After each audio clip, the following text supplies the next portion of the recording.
Kekerasan seksual dapat terjadi di mana saja, bahkan di lingkungan terdekat kita. Dapat terjadi kapan saja, terhadap siapa saja, dan oleh siapa saja. Kekerasan seksual bahkan dapat dilakukan oleh orang yang kita kenal sekalipun. Melalui film ini, kita akan mengenali apa itu kekerasan seksual dan bentuk-bentuknya. Salah satunya, kekerasan seksual yang sering terjadi di lingkungan pergaulan dengan pasangan dekat kita. Cerita dalam film ini dapat dijadikan pembelajaran bagi kita semua, khususnya perempuan, dalam menghadapi dan mencegah kekerasan seksual di sekitar kita. Mau kemana? Anak mama sibuk sepertinya. Sulit sekali memilih bajunya. Ih, mama, mau tahu aja deh.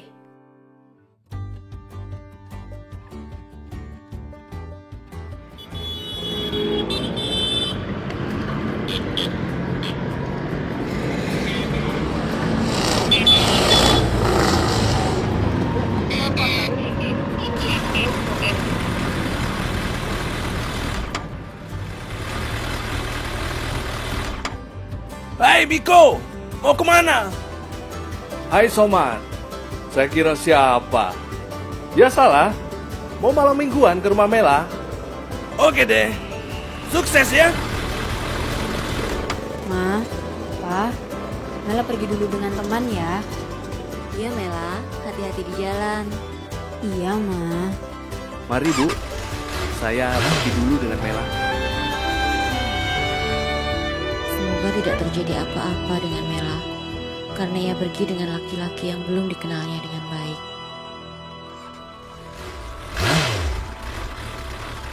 Ayo Mela, turun. Kita sudah sampai di taman. Kita duduk-duduk sambil ngobrol. Mela, kamu ingat nggak di mana dan kapan pertama kali kita kenalan? Kita kenal di Facebook. Entah kenapa, begitu lihat fotomu di Facebook, hatiku langsung berdebar-debar. Sama dong. Aku juga langsung merasa kau terlahir untukku. Ayo Mela, kita pindah. Mau kemana? Ke tempat yang asik. Yuk.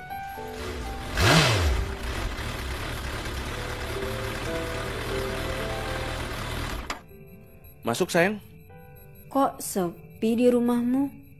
Lagi pada kemana keluargamu? Kedua orang tua dan adikku sedang ke rumah saudara di luar kota. Silakan duduk di ruang TV saja biar santai. Sebentar ya, aku ambilkan minum untukmu. Terima kasih.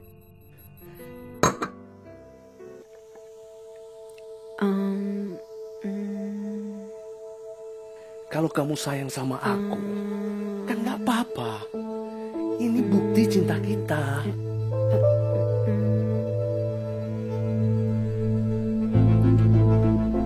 Jangan, Miko. Jangan. Miko, jangan.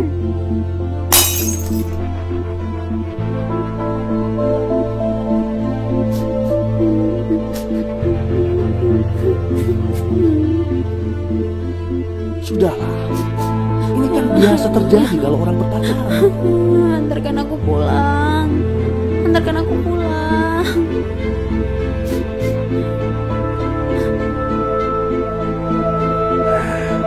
Oke.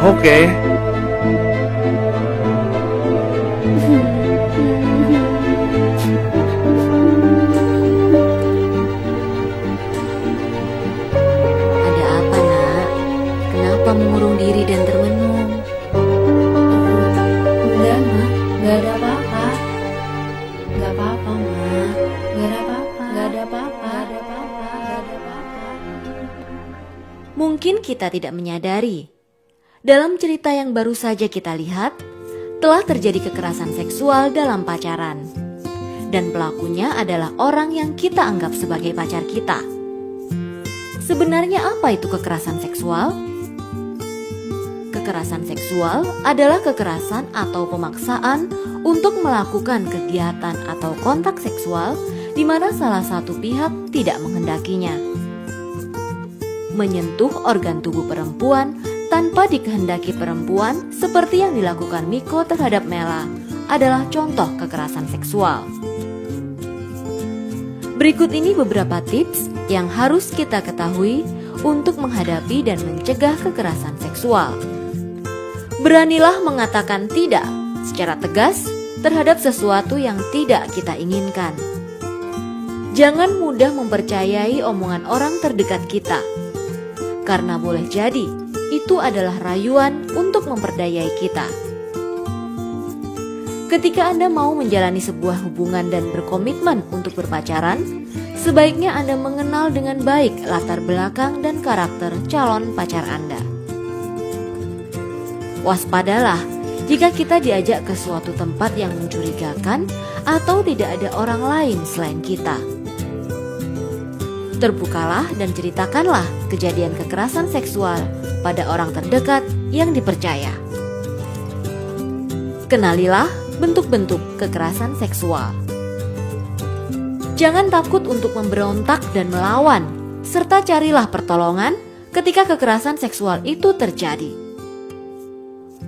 Apa saja yang termasuk bentuk-bentuk kekerasan seksual? 1. Pelecehan seksual yang merujuk pada tindakan bernuansa seksual yang dilakukan melalui kontak fisik maupun non-fisik yang menyasar pada bagian tubuh seksual atau seksualitas seseorang, termasuk dengan menggunakan siulan, main mata, komentar atau ucapan bernuansa seksual, mempertunjukkan materi-materi pornografi dan keinginan seksual, colekan, atau sentuhan di bagian tubuh seperti payudara, pantat, ciuman yang tidak diinginkan, gerakan atau isyarat yang bersifat seksual, sehingga mengakibatkan rasa tidak nyaman, tersinggung, merasa direndahkan martabatnya, dan mungkin sampai menyebabkan masalah kesehatan dan keselamatan. 2. Penyiksaan seksual, yaitu perbuatan yang secara khusus menyerang organ dan seksualitas perempuan yang dilakukan dengan sengaja sehingga menimbulkan rasa sakit atau penderitaan yang hebat, baik jasmani, rohani, maupun seksual. 3. Perkosaan, yaitu melakukan hubungan seks tanpa izin pasangannya atau dengan kata lain disebut dengan pemerkosaan. Biasanya, pasangan mereka tidak mengetahui apa yang akan dilakukan pasangannya pada saat itu. 4. Percobaan perkosaan. Tubuh kita adalah milik kita dan hanya kita yang berhak atas tubuh kita. Jangan biarkan orang lain menguasai tubuh kita. Saya Kalyani, sampai jumpa.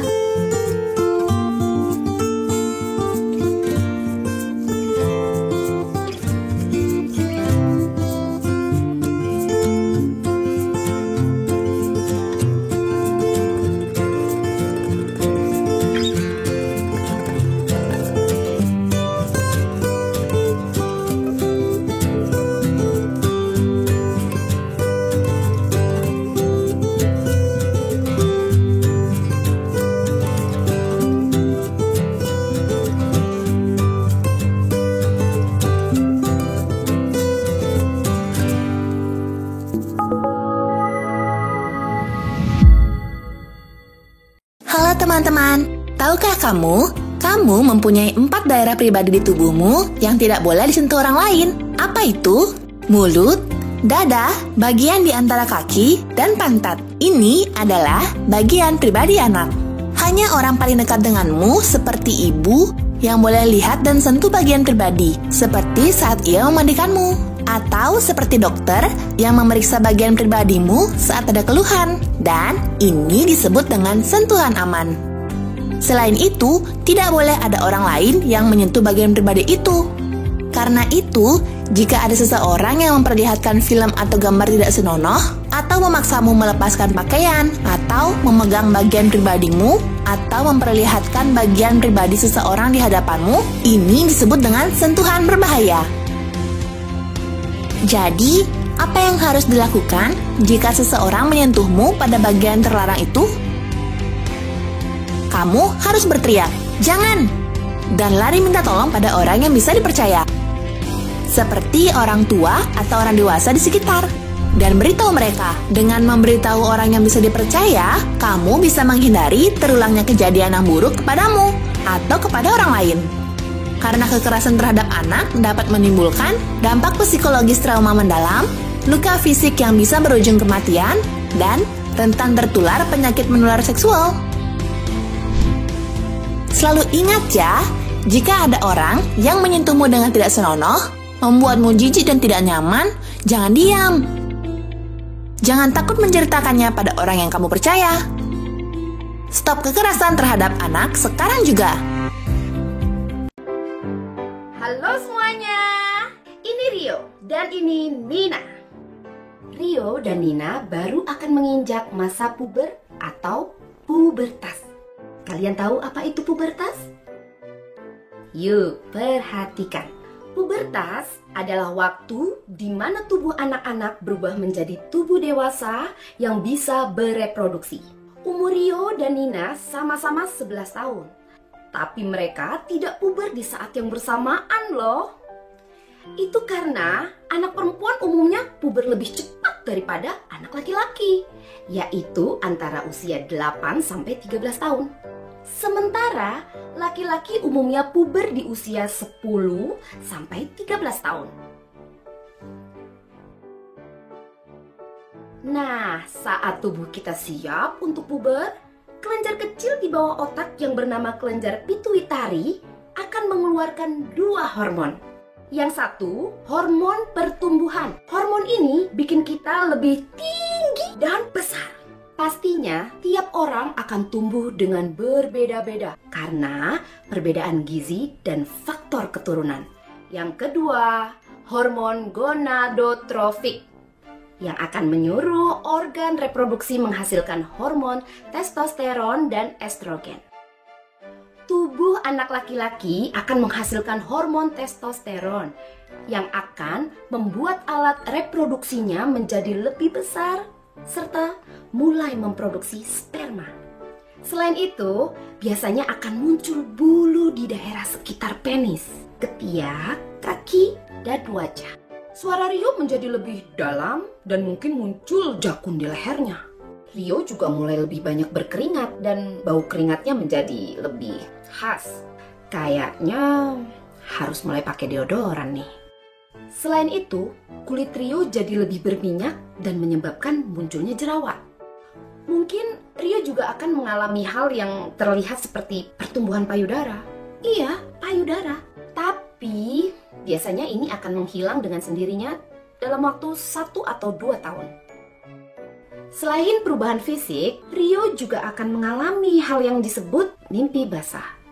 Mungkin kamu pernah bangun dan tiba-tiba celana sudah basah seperti bekas ngompol. Padahal bukan. Ini terjadi karena mimpi basah. Mimpi basah adalah proses ejakulasi alami yang terjadi karena penuhnya kantung testis oleh sperma. Sehingga tubuh mengeluarkan cairan sperma dan sperma yang ada di dalamnya pada saat kita tidur.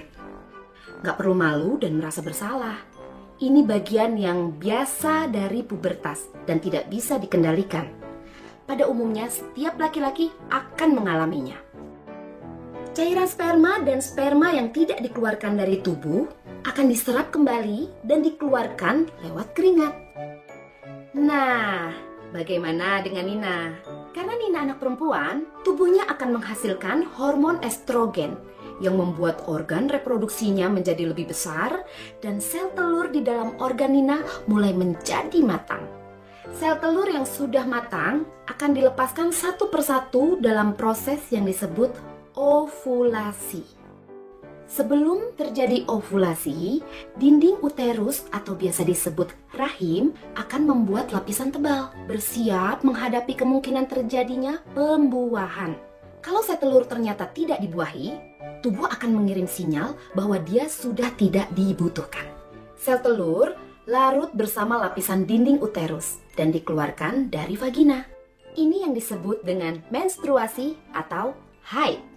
Mungkin kamu akan mengalami tanda-tanda datangnya menstruasi, seperti payudara membengkak dan terasa nyeri, kembung, kram di punggung, kaki atau perut, dan berjerawat. Tanda lain adalah munculnya perasaan tegang, cemas, atau bahkan murung. Semua tanda-tanda ini disebut gejala pramenstruasi. Jangan panik ya, PMS ini wajar kok, karena saat menstruasi, kadar hormonmu akan naik turun. Perempuan biasanya memakai pembalut untuk menampung darah menstruasi. Saat menstruasi, pembalut harus diganti setidaknya 3-4 jam sekali, supaya bakteri tidak tumbuh dan organ reproduksi tetap bersih. Jangan lupa untuk selalu mencuci pembalut dengan air dan atau melipat dan membungkusnya dengan koran, tisu atau plastik sebelum dibuang untuk menjaga kebersihan. Menstruasi yang normal biasanya berlangsung selama 3-7 hari. Kalau menstruasimu berlangsung jauh lebih lama dari itu, atau kamu harus mengganti pembalut setiap jam karena terlalu banyak darah yang keluar, periksakan diri ke dokter ya. Proses mulai dari menstruasi, ovulasi, sampai menstruasi lagi disebut siklus menstruasi. Kalau siklus menstruasimu masih belum stabil, jangan khawatir. Siklus menstruasi bisa berubah-ubah karena hormon, keadaan psikis, atau mungkin juga tanpa sebab apapun. Tanda-tanda fisik yang terlihat, Nina mulai mengalami pertumbuhan payudara. Kadang, satu payudara akan tumbuh lebih cepat dari yang lain. Tapi tenang aja, biasanya pertumbuhannya akan berakhir dengan cukup berimbang kok. Jangan lupa memakai BH yang bisa menopang payudaramu dengan baik. Dan jangan memakai yang ukurannya terlalu besar atau terlalu kecil. Umumnya, bulu-bulu halus juga akan tumbuh di daerah ketiak dan sekitar vagina. Dan panggul mulai melebar. Seperti Rio, Nina juga akan lebih banyak berkeringat dan kulitnya mulai berminyak dan mungkin berjerawat. Mencuci wajah 2 kali sehari bisa membantu mengurangi minyak dan kotoran menumpuk di wajah yang menyebabkan jerawat tumbuh. Setiap orang akan mengalami puber di saat yang berbeda. Mungkin kamu punya teman yang bertambah tinggi 6-7 cm dalam setahun, padahal tinggimu hanya bertambah 4 cm. Atau ukuran payudaramu lebih besar daripada teman-teman lainnya. Jangan khawatir atau malu. Kita semua diciptakan dengan keunikan masing-masing. Hai para gadis, kalau berat tubuhmu bertambah, jangan langsung berdiet ya. Kamu masih butuh banyak gizi untuk bertumbuh, dan diet akan membuat pertumbuhanmu tidak maksimal. Sayang kan? Karena organ reproduksimu sekarang aktif bekerja, jaga kebersihan badan selalu ya. Mandilah dengan teratur dan pastikan untuk membersihkan organ reproduksi dengan menggunakan air bersih. Ganti pakaian dalam setiap hari dan pakai celana dalam berbahan katun yang tidak terlalu ketat. Dalaman yang ketat bisa membuat daerah reproduksi menjadi lembab dan memudahkan tumbuhnya bakteri. Untuk laki-laki, celana yang terlalu ketat juga membuat testis menjadi terlalu panas. Nanti kualitas sperma kamu bisa menurun. Nah, kalian tahu tidak? Kalau kalian tidak menjaga kebersihan organ reproduksi kalian dengan baik, itu bisa berakibat buruk loh. Ada beberapa penyakit yang mungkin saja bisa terjadi pada kalian. Berikut contohnya. Penyakit pertama ini namanya kutu rambut kemaluan. Bisa terjadi pada perempuan maupun laki-laki. Biasanya disebabkan oleh adanya bakteri atau serangga kecil. Kutu kemaluan akan hinggap di rambut kemaluan dan menyebabkan rasa gatal. Penyebab utamanya adalah karena kurang menjaga kebersihan. Nah, kalau yang ini namanya penyakit infeksi saluran kencing atau ISK. Penyakit ini juga bisa terjadi pada perempuan maupun laki-laki. Penyebab utama penyakit ini adalah karena adanya kuman yang tumbuh dan berkembang pada saluran kemih. Kemudian penyakit berikutnya adalah keputihan. Penyakit ini hanya bisa terjadi pada perempuan. Keputihan merupakan cairan atau lendir yang keluar dari vagina. Penyebabnya karena disebabkan oleh bakteri Vaginosis bacterialis, infeksi jamur, trichomoniasis, gonore, dan kanker. Nah, sekarang kalian sudah tahu kan? Dan sudah banyak juga informasi yang kalian dapat.